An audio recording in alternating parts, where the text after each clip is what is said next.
Welcome back to Runners of Louisville, Episode 9. I'm Sadie, and I'm here with Dean Gartland, my good friend. Tell us a little bit about yourself. Well, I'm 63. I've been running, I started running in 87 and stopped in 93 and took a little 15 years off. And at the urging of my oldest daughter, got back into it in 2007 and been running ever since. What's your favorite distance to race? Oh, the marathon, without a doubt. What's your favorite marathon? Probably Boston. Probably Boston. Yeah. We knew that was going to lead into it. We can just start right there then, so you're heading into your 13th consecutive Boston marathon. Correct. Do you have a favorite Boston marathon that really sticks out to you? The one that really sticks out, I guess, is 2018 when they had the 33 degrees and 25-mile-an-hour headwind, pouring rain mixed with sleet, and all the elites dropped out and had to be treated with hypothermia. And I said that's definitely sticks out in my mind. Of course, 2013 when the bombing, that wasn't a favorite memory, but that one will always stick with me. Why is the Boston Marathon your favorite? What stands out about it? The one thing about Boston, and I've told so many people this, I've seen a lot of people have a marathon on their bucket list. And when they finally cross that finish line, they want to get down, kiss the ground. They're in tears, because they finally, ran a marathon. They finally completed one. Boston is the only marathon I've ever run where I see people get on the starting line and have tears because they got to the starting line of the Boston Marathon. Have you ever had tears at the start? Oh, yeah. Yeah. I mean, 2014, after the bombing in 2013, that was a very emotional year. So the Boston Marathon was normally in the spring, and it's in the fall this year. Yeah. How has your training had to change and adapt for that? It really hasn't changed that much. I'm fighting the heat instead of fighting the cold. I'd much rather be fighting the cold than fighting the humidity. But overall, it really hasn't changed that much. You're a very big numbers guy. You keep track of all your mileage, all your exercises. What kind of mileage are you putting in for this one marathon? Well, I was tallying it up just the other night, and it looks like I'm already right in the 700-mile range, and by the time Boston gets here, I'll be 1,050 miles for my 18-week training for Boston. I can't even imagine that. Yeah, it puts me through a lot of running shoes. A lot of running shoes. And what number marathon is this for you? It'd be number 37. For any marathon? Yeah, the 37th marathon. I did my first one when I was 50. Why I thought that was a good idea, I'm not sure. But I was lucky enough to qualify for Boston. And so all my buddies that I trained with, they said, oh, you've got to run Boston. And I'd never run a race out of the city of Louisville. And I said, all right, I'll run Boston next year. I ran Boston, and I got hooked. I ran Boston that year, then I turned around in October, ran Chicago, then turned around December, went to Las Vegas and ran one in Las Vegas. I just fell in love with the marathon. You're the definition of all runners are crazy.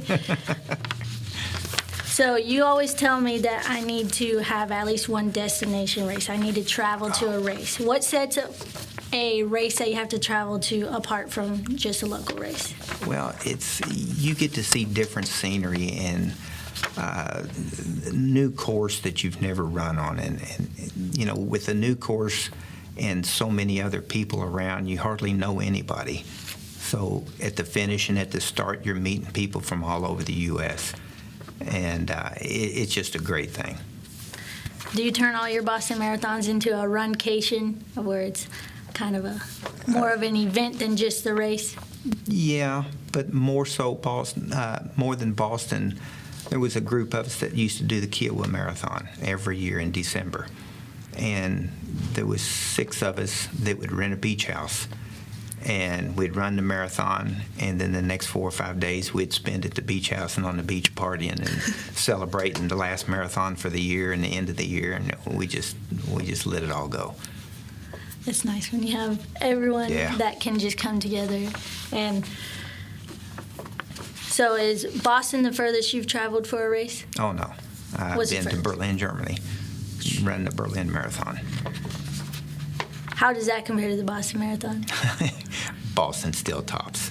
Always. Berlin, it's like I say again, the majority of the participants are from Germany, and a lot of them spoke English. But when I finished, I went up to congratulate a girl that finished right in front of me, and instantly she said, I don't speak English. I'm from France. And that's about all I could understand. That's definitely a culture barrier. Yes, then. it was. So what's a pre-race ritual for you? Something that you have to do? Before pretty much every marathon, I always have my oatmeal, I always have my bagel with some peanut butter and a banana. But other than that, I just try to stay calm and, don't get the anxiety and make my way to the starting line in plenty of time and warm up good and time to race. Do you have a specific outfit you wear for? I do not. No? I know you like your Boston colors, though. Will you be wearing Boston colors for? Yeah. You got your band on. Is the marathon your favorite distance to race? If yes. the Boston's your favorite, I assume so. Yeah, marathons, I probably run more marathons than I've run 5Ks, 10Ks, 10-milers, half marathons. Definitely. And it's funny because I can tell you exactly how many marathons I've run, but I can't tell you exactly how many 5Ks or half marathons I've run. No idea. What's your favorite local race? Used to be Papa John's because I run Iroquois so much, I run Southern Parkway so much, and I was so familiar with it. I absolutely loved that race. And now I guess since Papa John's isn't anymore, I guess it would have to be the mini marathon, even though the course of the mini has changed so many times over the years. The KDF mini? Yes. And was your first Boston qualifier the KDF marathon? My first marathon, I qualified for Boston, and I've run 37 marathons, and they've all been Boston qualifiers. Man. So do you know off the top of your head the qualifying time for your age group? Yeah, it's 3 hours and 50 minutes. 3 hours and 50 minutes. And my slowest marathon to date is 3 hours and 33 minutes. What's your fastest to date? 2 hours and 59 minutes, 52 seconds. Oh, my God. That happened 10 days before my 57th birthday. 10 days before your 57th, and you ran sub 3. I had to have me a sub 3. And I'd really like to do one more. Like to do one more sub 3? Yeah. I got to get my training back and get my way back to Chicago nice and flat. Flat courses are better than Heartbreak Hill at Boston, that's for sure. Yeah. But the good thing about Heartbreak Hill, at the top of Heartbreak Hill, you have the boys from Boston College over there with kegs of beer, pumping them out and handing them out to any runners that want to get them. Do you get them when you're running through? No, I don't. I went one time, but the line was too long, so I got back out and finished the race. But beer at the finish line for you? There's always beer somewhere after you finish. That is one ritual at Boston. When I first get to Boston, get off the plane, get to my hotel, put my luggage away, we go right back down to the lobby, and I get a Sam Adams and a clam chowder every year at Boston. That seems like a weird combination. Well, they're both, Sam Adams is made in Boston, and Boston clam chowder. Okay, fair enough. What's special about a beer after a race, or even before a race? I don't know. Just hits different. used to never drink a beer after a race, and then I got into marathons, and I've run so many that's part of the perk. If you run our marathon, there's free beer at the end of it, and I thought, wow. Suffer through this and you get an adult beverage. You're dehydrated and they're going to give you beer. So what do you find most special about the running community, and what keeps you so involved within your running community? Well, there's so many people out there that are walkers and that are runners, and you see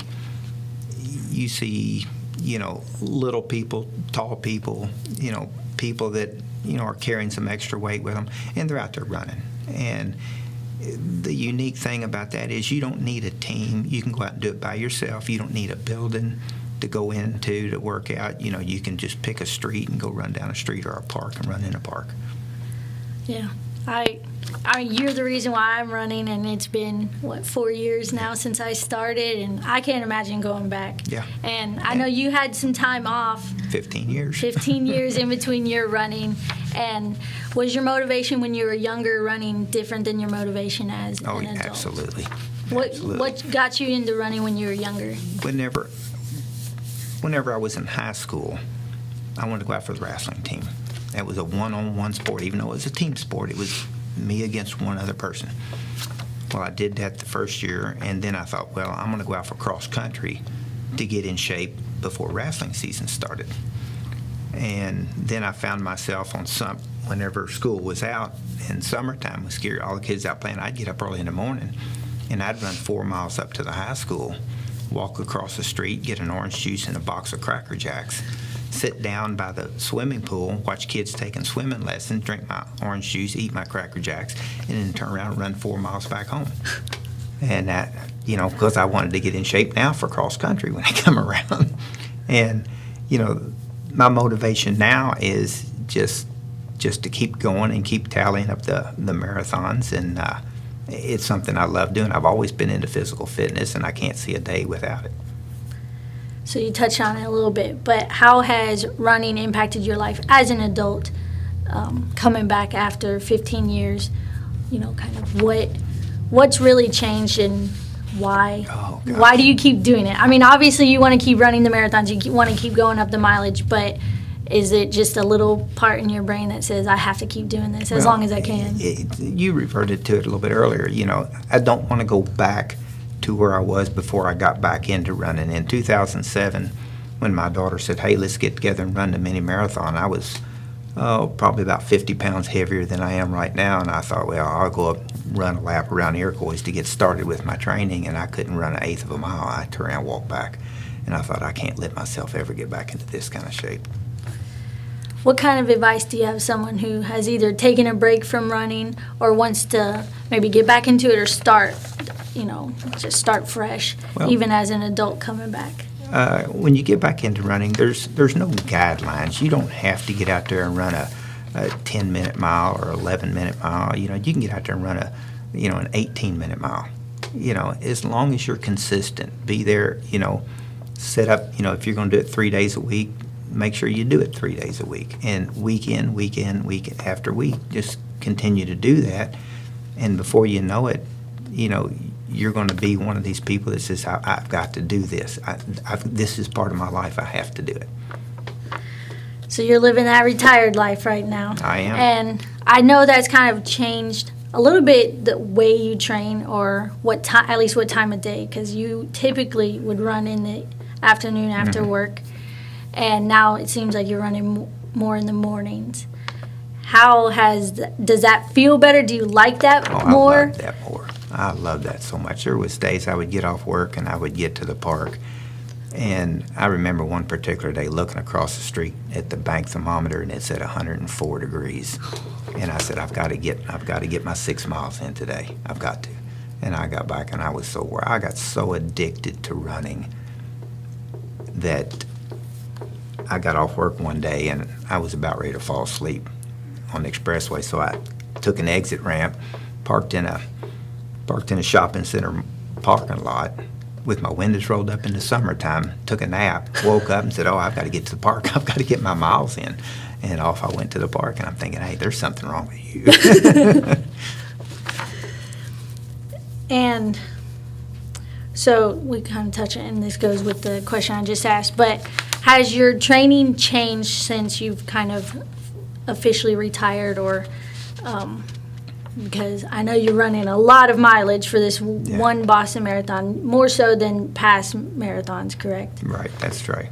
So other than kind of being able to run these longer miles, or even going out and walking longer after a run, how has your training changed with just having that kind of time? And then also, I feel like you're a little less stressed about you can get it done on your own time instead of working around another schedule. Yeah, before I started Boston training, I was running 75 miles a week just to be running, to try to get in some kind of shape so I'd be ready to start training.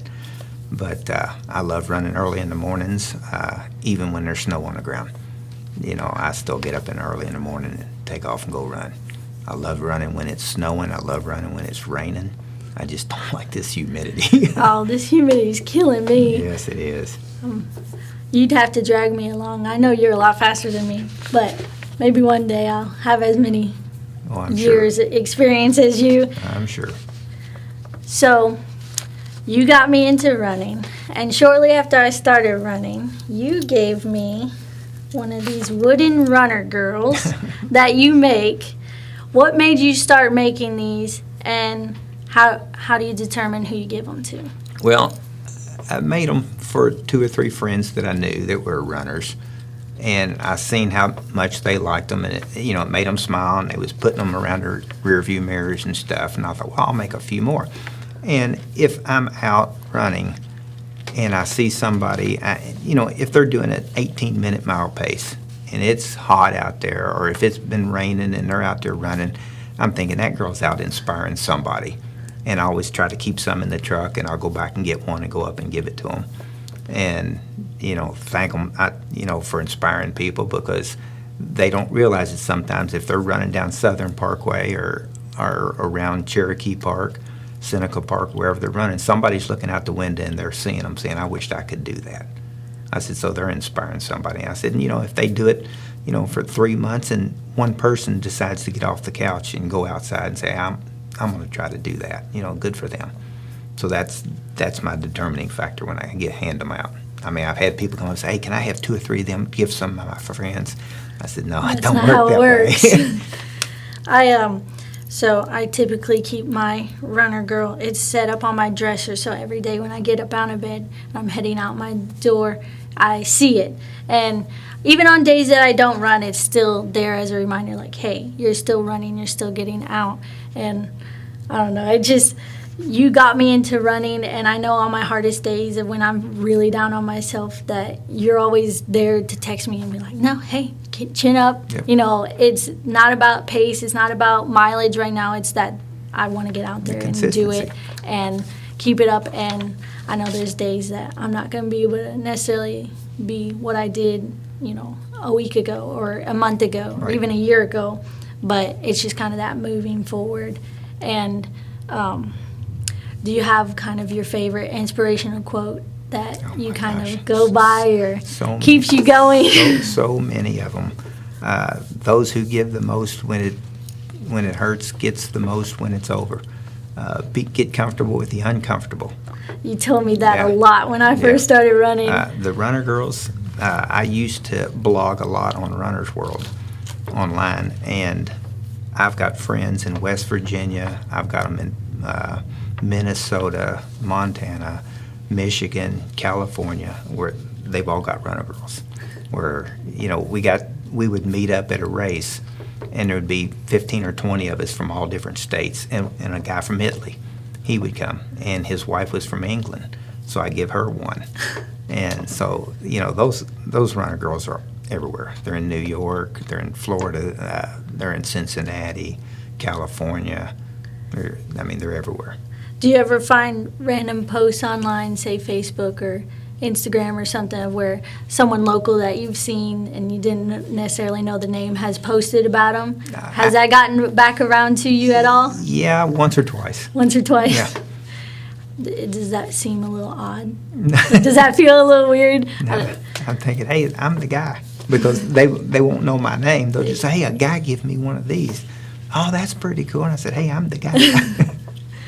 That might take them a little, catch them off guard. But with COVID, I haven't handed any out in over a year because not knowing how people feel about, with the COVID and having to wear masks and, social distancing and all that. So it is different. And it's a lot different. COVID has changed a lot, especially within the running community. Yes. I feel like, how has COVID and the pandemic in general impacted maybe your running, or even kind of how you train? Maybe you aren't able to run with other people, or I know a lot of virtual races that a lot of people aren't happy about, which we're all kind of feeling that. My biggest impact is the virtual race and all the other races. the live races that were shut down. That was my biggest impact. My training and my personal running, I still got out and did it. And, I rarely run with anybody. Nobody wants to run with me. Nobody can keep up. It's not that. I know you run a lot at Iroquois and down Southern Parkway. Where is your favorite place to run? Is either one of those your favorite? Iroquois Park. I ran Iroquois for several years, and then I started meeting a group, and we ran Cherokee Park and Seneca Park quite a bit. And that group kind of broke up, so I'm back to Iroquois Park and running it on a regular basis. What's special about Iroquois? Usually the hills kind of deter people from it. Well, that's why I like Iroquois, because of the hills. I like running the loops. I like going to the top. It's just, it might be an ego thing, but it's just something I really like. It's a challenge. What's your favorite thing to see out on a run? Wildlife. Wildlife. I see deer, turkey, fox, a little bit of everything. And you aren't one to carry your phone while running, do you? No, I don't carry a phone. I don't listen to music. You're just out there in nature. Yeah, because going down Southern Parkway, I've always got somebody blowing their horn, hollering at me, or, most time it's people that's hollering good stuff. Do a lot of people stop you while you're running, or at least, they want to talk, but you're going to keep going? But do you have a lot of people that recognize you when you're running around? Pretty much every day. Every day I run, I go home and I start naming off the people I've met, over the years of running, met them out on a run somewhere. I pass Iroquois Park every day coming to work, yeah. And I always look for your truck. And every time I see it, I'm like, oh, he's out running. I just, I know you're either going to be there or down Southern Parkway somewhere. There was a challenge in 2013 that I really, really enjoyed. It was in Cincinnati, the Flying Pig, and they had a pump and run challenge. And I think they do this every year. And what it is they take your age and your weight on a chart, and that tells you how much weight you had to bench press. And for every rep that you did, up to 50, you got to take 2 minutes off of your marathon time. So that was a sideline challenge just for the people that signed up for the pump and run. So I signed up for it, and then I started training for it. And then I noticed they only had one award for the marathon. They did it for the 5K, the 10K, the half marathon, and marathon. The marathon was the only one that they awarded a winner, one winner. Everybody else got age groups and got first, second, third. But the marathon, they just awarded one winner, not male and female, but just one. Both. Because women had the chart that they had to go by. So I said, I got to get in this to win this. So I got out and I did 52 reps of the weight, which got to take 100 minutes off of my marathon time. So then I ran my marathon, and then on the way home, my daughter called me. She said, they just announced that you was the winner. So I said, so that was a challenge I really liked, because that got me to combine my running with some weightlifting both. Yeah, you're not just a runner. You do a lot of exercises in general, and you push yourself. Every year you have a fitness challenge that you kind of go with. What's your fitness challenge this year? I don't really have one this year. In the past, it was try to do X number of crunches or this many push-ups. Didn't really set one for this year. What? No. What? The pandemic. I'm so confused. Let's blame it on we'll blame the pandemic. pandemic. Yeah, you're all thrown off. Yeah. But you're still doing a lot of exercises other than running. Yeah, I don't go to the gym, though. I do pretty much everything at home. I do push-ups, I do pull-ups, I do chin-ups, I do crunches, just a menagerie of stuff. A lot of it is just body weight exercises, but I do have dumbbells and medicine balls that I use too. Do you feel like all that work impacts your running at all? Hopefully. Hopefully. Sometimes I think it impacts it towards the negative, because I was told I'm too top-heavy to be a good runner. Too top-heavy. So I'm just hearing that you're buff. Nah, I don't know about that. Maybe my head's too big. I don't know. That's why you run so fast. You just head's pulling you That's what forward. it is. Is that what That's it what is? it is. So you're you like the Iroquois Hill Runners, you're kind of within that group. Yes. I know Iroquois you love to run at. What part of that kind of community is different than the running community in general? Iroquois Hill Runners, they've been around for a long, long time. And I remember back in the 80s when I was running, I had heard about them, and I thought I'd like to be a member of that group. I don't know what it takes, but I'd like to be a member of that group. And they have a Christmas party. They have a cookout in the summertime. They have different events just for Iroquois Hill Runners. They was meeting up, I think, 3 times once a month for 3 consecutive months at the Colonial Inn, and they go for a run, and then the Iroquois Hill Runners would buy everybody pizza. And it's just events like that and the races that they put on in Iroquois Park. Do you have a favorite of the summer series that they put on? Or I guess the Thanksgiving run is included too. Yeah, probably the Thanksgiving run. Thanksgiving. Yeah, that gives me my hills, and it's a little bit longer. A little bit longer. Yeah. You like your distance. I like my distance. What would be one kind of sentence or something to really sum up your running career as a whole? Oh boy, I don't know. Like I said, I like putting in the miles. I could go out and run 70 miles this week and 80 miles next week, and if somebody says, "Hey, how much longer is it going to be to run 100?" I said, "I'll let you know." And before the end of the month, I'd run 100 in 1 week. And it don't bother me. I just love getting out and doing it. That's what matters, right? Yeah. As long as you're enjoying it, then you're going to keep doing it. Yeah, I don't have to get out there and run a breakneck speed. I can just get out there and run something comfortable and put the miles in. I know at one point you were thinking about going for an Iroquois lap record. Is that still That's still a possibility. After I hit 65, there's one record up there that I've been kind of looking at. You've been eyeing? Yeah. Do you have a favorite memory either with Swag himself or the store in general, something that you kind of... The store in general, my gosh, this store has changed. When I first started coming here, it was like a little shoebox. It was like you walked into a closet and there was some shoes and there was this British-speaking guy, and I'm thinking, who in the heck is this? And I thought, this is kind of cool. And then, like I said, I'd gotten out of running for 15 years, and when I got back into it, I thought, well, I guess I'll go back up to Swags and get me a pair of shoes. And I walked in, and now we have Garmin's, we have technical clothing, and the shoes have really, advanced. And I'm thinking, oh my gosh, I got left behind. And one of the 2 girls, I don't know whether it was Lanny or Allie, come up and said, "Can I help you?" And I thought to myself, I don't need a high school kid fitting me for shoes. And when I walked out, I was so impressed and thought I need to go in there and apologize to her. She was so knowledgeable, and I walked out with some of the best shoes, and I've been impressed with them ever since. Are you still in the same shoes as what she put you in? No. No. I was in Mizuno at one time, and then I started having some Achilles problems, and I switched out of Mizunos into Saucony's, and Saucony's been pretty good for me. What's finding what you like and Yeah. what works best for you. Yep. Once you find something that works for you, I just Yep. feel like you better stick with it until you can't any longer. Yep. Always keep a pair there ready to go. You said you had some Achilles issues. Oh, Have you?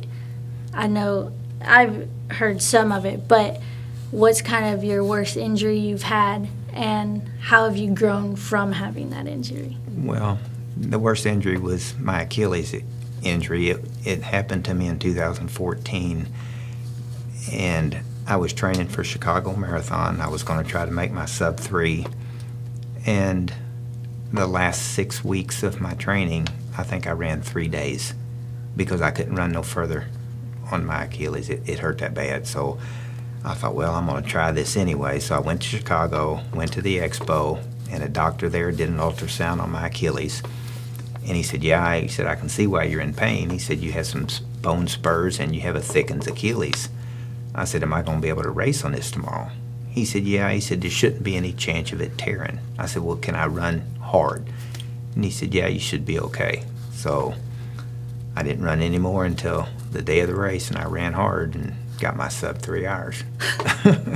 With a hurt Achilles. Oh yeah, Your fastest? My very first injury, and I don't know what the heck happened. I was training for my first Boston, and Boston was coming up, and all of a sudden, after 3, and I talked to some people, and they said, go get a massage. So I went, got a massage, and that didn't help. So then somebody else said, hey, there's this guy named Mike Purvis, go see him. So I went to see Mike, and Mike says, yeah, he says, your quad's made up of 4 muscles. He said, they're kind of fused together for one muscle. He said, I can fix you. He said, but it's gonna hurt. He said, you're gonna be sore. He said, you can run on sore legs, but you can't run on broke legs, and right now they're broke. So he massaged me on Friday. I got on a plane on Saturday. I got on the starting line on Monday, not knowing if I was gonna be able to run more than 3 miles without stopping. And I finished the race with no stopping, and I firm believer ever since.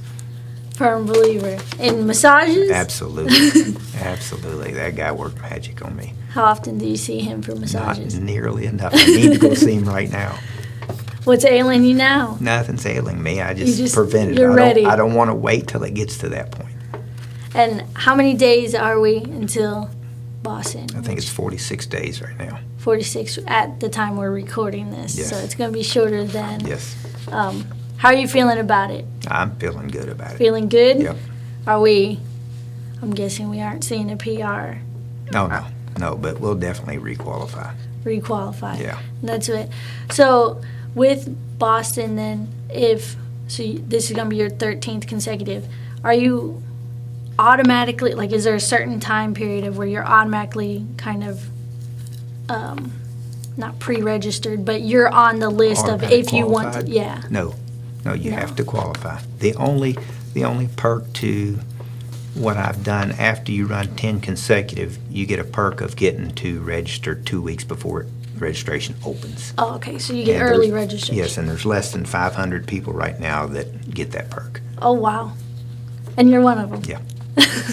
That's got to be a good feeling. I'm trying to shoot for 25 consecutive. They have what they call a quarter century club, and that's for anybody that's run 25 consecutive Bostons, and that number's even smaller. So I'm shooting for that. I'll be 75 when I hit my 25th one. That's my goal.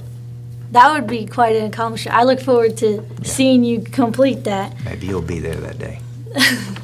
Before we finish up today, is there any last advice or any comments you want to say to the community watching? Well, the one thing that I can say is if you're going to take up running, it's a great sport to take up.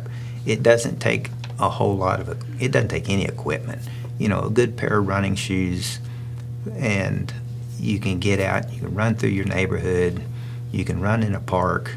Just be consistent with it. Regardless how fast you are or how slow you are, just be consistent. Do it 2 days a week, 3 days a week, and just don't miss. If you have to shuffle your days that you're going to run, shuffle them, but don't miss. Be consistent. Be consistent. I like that. Well, thank you so much for joining us. It's always good to see you. With the pandemic, I haven't got to see you very much, so it's good to see your smiling face, and I'm sure we'll see you out there. See me up and down Southern Parkway sometime, I'm sure. You'll be out running all the time. Yes, I am.